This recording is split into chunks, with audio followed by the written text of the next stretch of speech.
Hey, look, it's relief for one person. It's relief for one person, and it's Stephanie White. Let's be completely honest. Like, it is not a relief for Aaliyah Boston knowing for a fact Caitlin Clark is out. Like, it's not some sort of, oh, you know what, that's a relief. You know, we don't even have to wonder whether or when Caitlin's coming back. We just know she's not coming back.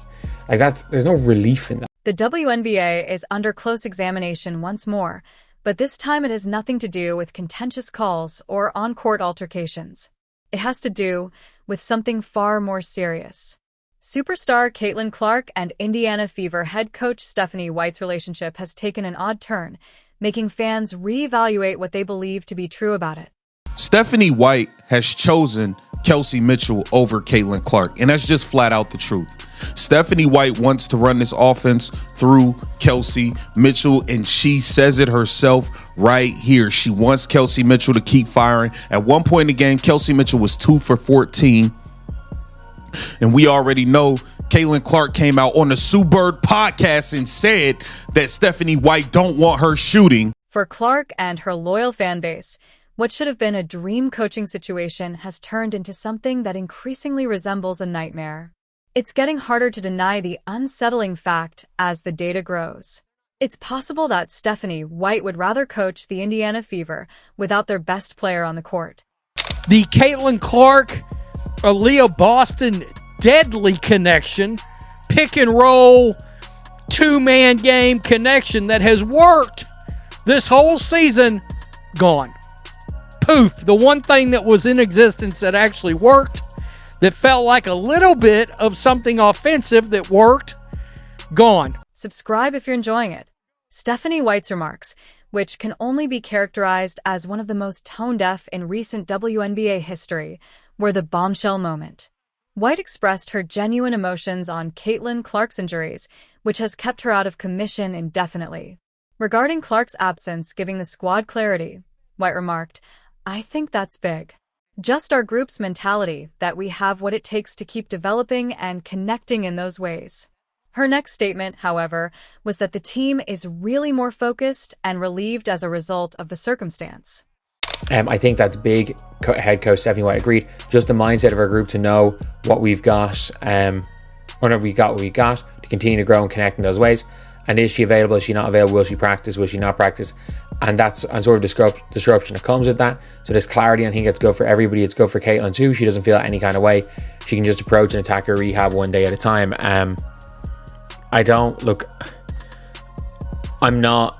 I think this is crazy. I think it's crazy trying to make an argument. Relief. Take a moment to absorb that word. The Indiana Fever's head coach recently acknowledged that the squad feels relieved when Caitlin Clark, the league's top attraction and the player who single-handedly kept the team from going extinct, is not in the starting lineup. Y'all created this mess. She just sits here and tells you, oh, it's better than we know. You knew last week. You knew 10 days ago.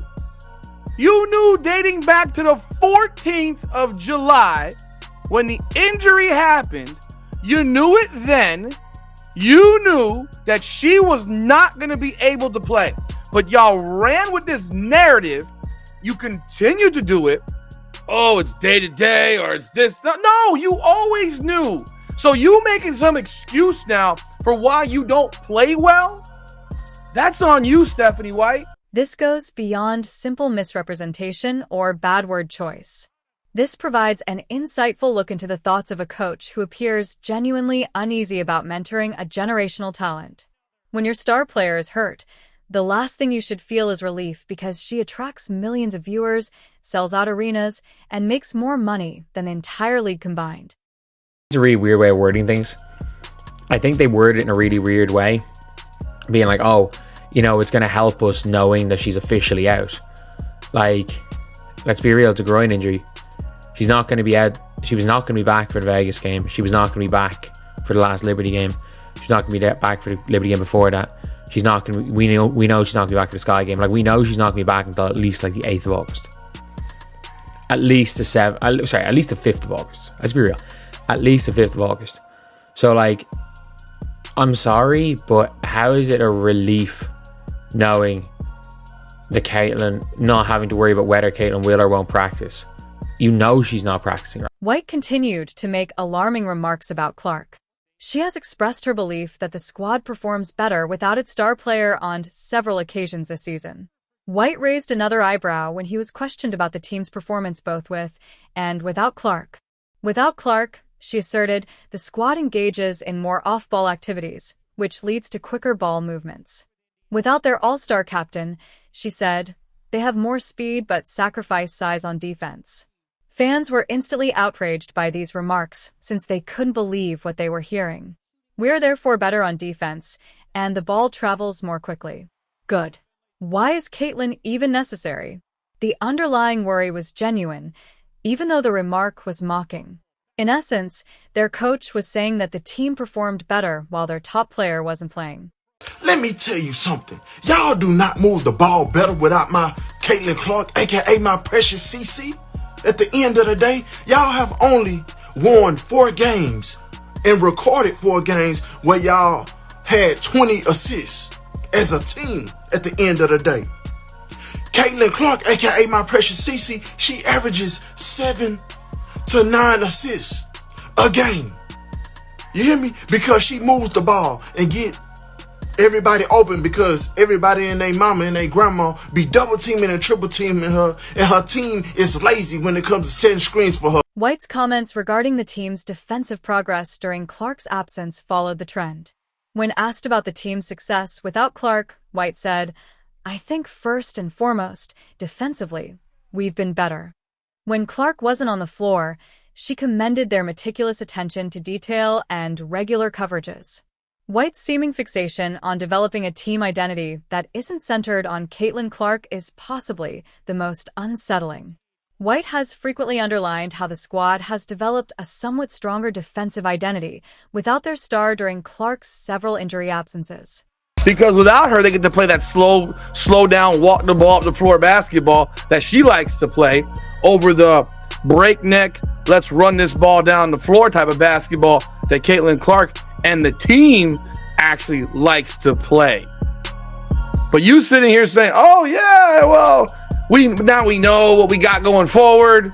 You guys have been the one with the nonsense. So what is the real injury? What's the real status? Without Clark, this fixation on ball movement betrays a basic ignorance of what constitutes a winning basketball team. Without Tim Duncan, the San Antonio Spurs were unable to move the ball and win titles. Playing without Stephen Curry did not transform basketball for the Golden State Warriors. Superstars are the center of great teams' identities, not the opposite. White, though, appears committed to demonstrating that the Fever can succeed without Clark's help, as though possessing a generational talent is a flaw that needs to be conquered instead of a strength that should be maximized.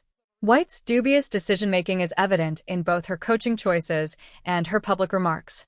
Following Clark's recovery from her groin injury, White took the bold choice to start Ari McDonald beside her and move her off the ball. Fans widely criticized this choice because they saw it as an attempt to minimize Clark's contribution to the offensive. There is more to the strategic incompetence. White has repeatedly failed to position Clark for success, rather putting her in positions that restrict her influence. Player development is not what this is. It's coaching strategy cloaked in player repression. What it is that her philosophy just doesn't work with Caitlin Clark. And probably in her mind, she's thinking, okay, she's going to be this, that, and the third if with my philosophy, but actually it hurts her game. This whole off ball is supposed to take away her turnovers away, limit her turnovers, and get better shot selection so she get a higher percentage. That's her mindset. Here's the issue. Her team needs to pass the ball. That's the problem. That's the coach's fault, my opinion. Stephanie, don't you see that her teammates don't really pass her the ball? That's why she's frustrated. That's why she gets mad. That's why she, I see it all the time. And I do it while, you know what's funny? When she does, I'm doing it too when I'm watching. I'm like, yo. When asked to list the loud leaders in the locker room, White omitted Caitlin Clark entirely, which was perhaps the most striking. White highlighted Sophie Cunningham, Sydney Colson, and Aaliyah Boston despite Clark being the team captain and the franchise's spokesperson. White acknowledged Coulson and Boston as reasonable voices and commended Cunningham's contagious charm, calling her a great connection. However, Clark, the athlete who had revolutionized the entire organization and raised women's basketball to a new level of prominence, was not worthy of recognition. This was not an unintentional snub. White's actual sentiments regarding Clark's position within the team hierarchy were made clear by this conscious decision. In any conversation about team leadership, a coach who genuinely appreciated her superstar would bring her up. There are now significant doubts over White's priorities after the way she handled Clark's several injuries during the season. Despite her public declarations that she takes a long-term strategy to Clark's health, her words and actions point to a different driving force. White's reports were always ambiguous and ineffective while Clark was recovering from her groin injury. The way that successful coaches usually treat their franchise players contrasts sharply with this lack of communication and seeming indifference to her best players' condition.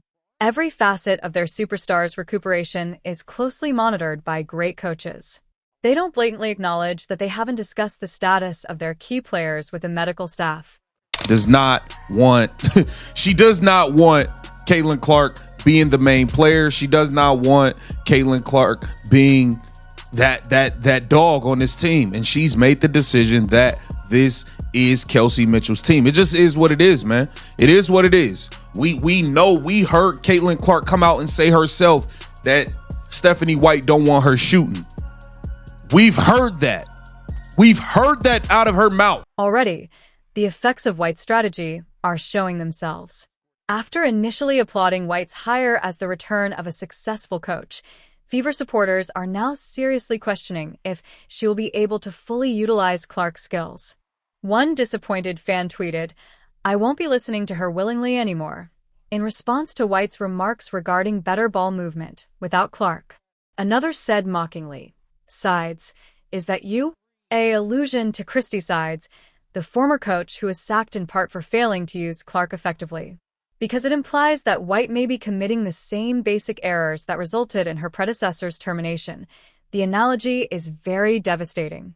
The distinction is that White's errors appear more purposeful and premeditated, as though she is making an effort to downplay Clark's significance to the group's accomplishments. I'd be better that Caitlin Clark is not playing. I don't know, but I'll let y'all listen to it, and you let me know what you think. Welcome back, everyone, to another edition of Rudy's Rant, Her Game, Her Way, Women's Basketball. We talk facts over feelings. I'm your host, Rudy Rodriguez Showmont. Like the video, subscribe to the channel, ring the bell, leave a comment. Appreciate y'all continued support of the channel. So let's just jump right on in on this one. Clark has experienced disrespect throughout her career, and White's treatment of her is part of a larger trend. Coaches and seasoned players have been intent on correcting her rather than recognizing her exceptional abilities ever since she joined the WNBA. White should know better, which is what makes her strategy so gling. White has experience with the business side of the WNBA as a former coach and player. She is aware that Clark is the only person who has made the Fever a must-watch television show. She knows that nationally televised games suffered a 55% decline in viewership when Clark was hurt earlier in the season. Nevertheless, White keeps making choices and doing things that imply she sees Clark more as a problem to be solved than as a game-changing player to be praised and utilized. Let that sink in. James Harden ain't won nothing. He just a hooper. At the end of the day, he don't get his team over the hump, and he turnover prone. At the end of the day, he can't, when it comes to clutch time, he can't elevate his team. I've seen it plenty of times. He played for my Houston Rockets. He couldn't get them over the hump because his style of play. Kobe Bryant said it best. His style of play would never win a championship. Kelsey Mitchell's style of play would never win a championship. That Indiana Fever team is selfish. You hear me? Selfish. Ari McDonald, all she care about is putting the ball in the hoop. Everybody want to score. White continues to minimize Clark's contributions to the club by obsessing over championship experience. She frequently highlights the value of seasoned players like Sydney Coulson and Natasha Howard, arguing that they are more essential to the team's success than up-and-coming players like Clark, Aaliyah Boston, and Kelsey Mitchell. After losing to the Liberty, White remarked, "There's no substitute for experience." You must go through it because Tosh and Sid are the only members of our team with championship-caliber expertise. A clear message is conveyed by this persistent emphasis on expertise above talent. The generational talent that has revolutionized her franchise is not as valuable to White as role players with championship rings. Prioritizing previous achievements over current capabilities and future potential is a regressive way of thinking. It's getting more and more obvious that Stephanie White doesn't miss Caitlin Clark after she's been gone for weeks. The coach's remarks regarding focus and relief during Clark's absence highlight a basic discrepancy between White's goals and what the team needs. Let that sink in. James Harden ain't won nothing. He just a hooper. At the end of the day, he don't get his team over the hump, and he turnover prone. At the end of the day, he can't, when it comes to clutch time, he can't elevate his team.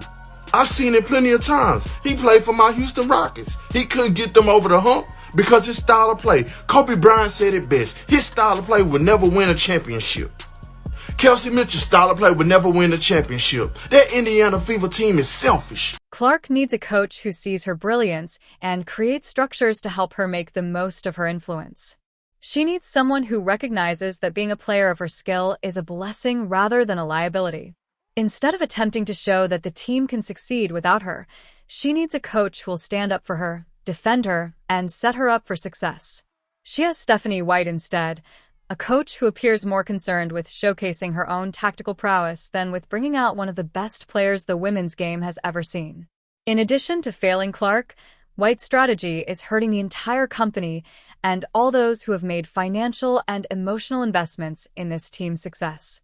The trend is indisputable, and the evidence is overwhelming. The Indiana Fever and Caitlin Clark are hardly the best beneficiaries of Stephanie White's revealed agenda. The question at hand is whether the organization will identify this basic issue before it's too late, or if they will keep supporting a coach whose success strategy doesn't seem to entail utilizing their generational talent. Don't match with Caitlin Clark's strengths.